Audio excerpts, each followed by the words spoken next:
Достар, сәлеметсіздер ме? Мен Бәтіш Балташева. Алматы қаласынан болам, жасым 70-те. Көп сұрақ менде жаңағы адамдар сені кірей қоймағаннан кейін, наверное, сұрақтар да пайда болады. Қалайсыз жазылып кеттіңіз? Жүріп жүргеніңіз рас па? Аяғыңыздың қазір совсем ауырмай ма?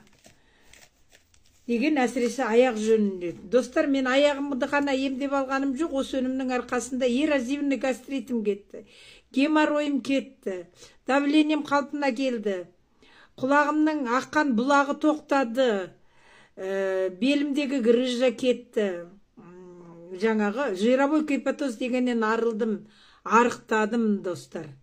Бессонницадан құтылдым. Кіші дәретке жиі жүгіретін едім түнімен. Содан құтылдым, достар.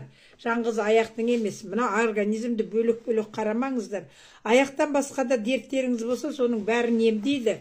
Ол үшін не істеу керек сіздерге? Алып ішу керек. Бірақ не? Бірақ амалы біреу-ақ. Заказ беріп, алып ішесіздер. Мынау деген, мен түсінем сіздерді. Ана компаниядан бір алып, мына компаниядан бір алып. Мен де өзімде тура сондай болғам.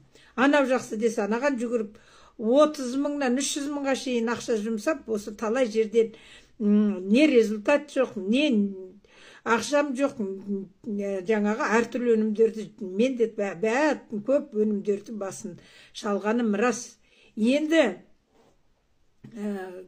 мен осындай мүмкіндік бар екенін білмедім. Бұл компания, оказывается, 2017 жылдан шыққан екен.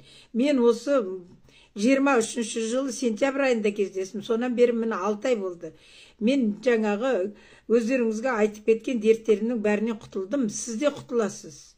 Қорықпаңыз, уайымдамаңыз. Бұл жерде біреуді алдап, арбап, жаңағы басқа ойда отырсам, мен аты жөнімді айтып, адресімді айтып, жария салмас едім, достар.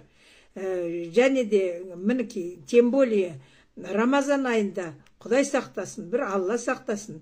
Тек қана шындық, тек қана өзімнің әр мүшемнің, 12 мүшемнің қай жері қалай тәуір болды, соны ғана айтып отырмын мен. Қосып айтып, мақтанып айтып отырған жоқпын.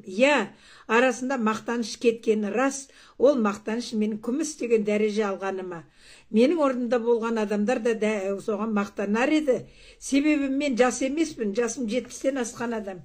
30-дағы 40-дағы адам қуанса, мақтанса ретті, да мынау 70-тен асқан адамдікі бір түрлі сияқты болып көрінеді.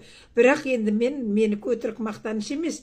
Оказывается, мен 70-тен ассам да іске жарайды екен, қолымнан іс келеді екен, пенсияма қоса табыс таба алады екен дегендегі мақтаныш, достар.